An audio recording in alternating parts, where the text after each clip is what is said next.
Mes chers compatriotes, notre pays est en train d'être détruit sous nos yeux.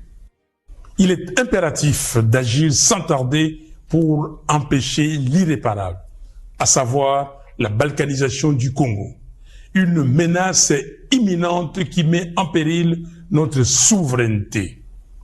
Nous n'avons plus d'autre alternative. Il est temps de sauver notre nation du spectre d'effondrement.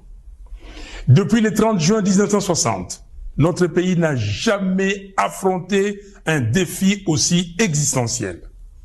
La guerre qui ravage actuellement notre territoire menace l'unité de notre nation.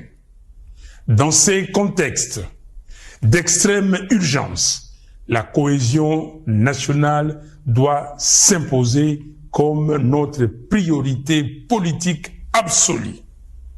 Chaque jour, nos villes, nos territoires, nos villages et nos provinces tombent sous le joug des agresseurs, tel un héritage laissé à l'abandon.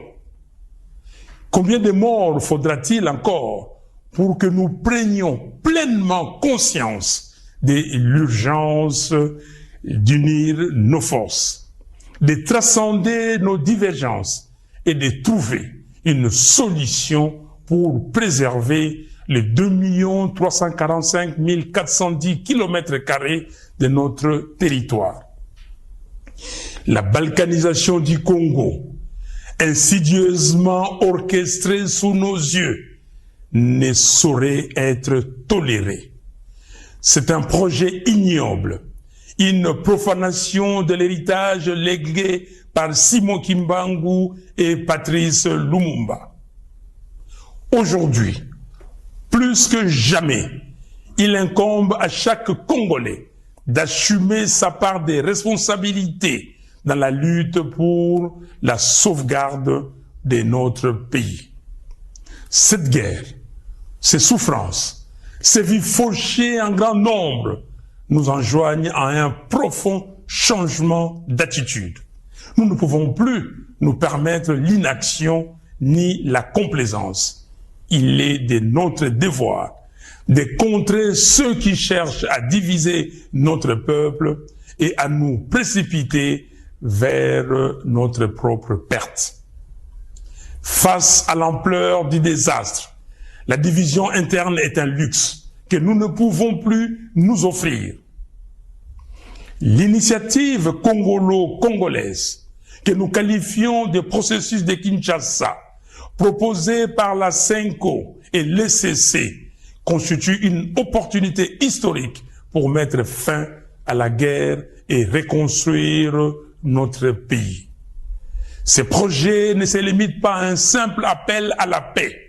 Il incarne une profonde refonte de notre approche politique, une véritable révolution dans notre manière de vivre ensemble.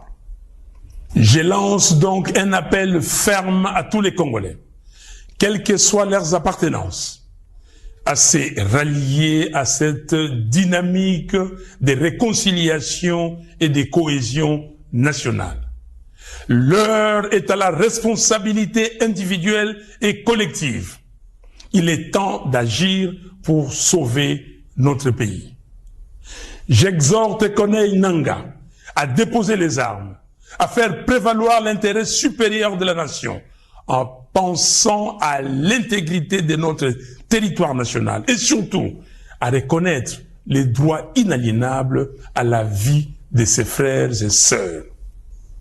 J'en appelle à Joseph Kabila afin qu'il se remémore tout ce que le Congo lui a donné et qu'il s'engage résolument en faveur de la paix. J'invite Félix Tshisekedi à mesurer l'ampleur du désastre qui accable notre pays et à soutenir sans réserve l'initiative des évêques de la CENCO et des pasteurs de l'ECC. J'encourage enfin l'ensemble des responsables religieux à s'unir derrière ces processus salvateurs pour notre nation. C'est une catharsis. Mes chers compatriotes, il est impératif que nous agissions sans délai pour mettre un terme à la guerre, stopper les massacres des Congolais, en finir avec les déplacements forcés de nos concitoyens, restaurer l'intégrité de notre territoire et alléger les souffrances de notre peuple. Il est temps de replacer notre nation sur la voie du développement, du progrès et de la dignité. Que Dieu bénisse le Congo et son vaillant peuple. Je vous remercie.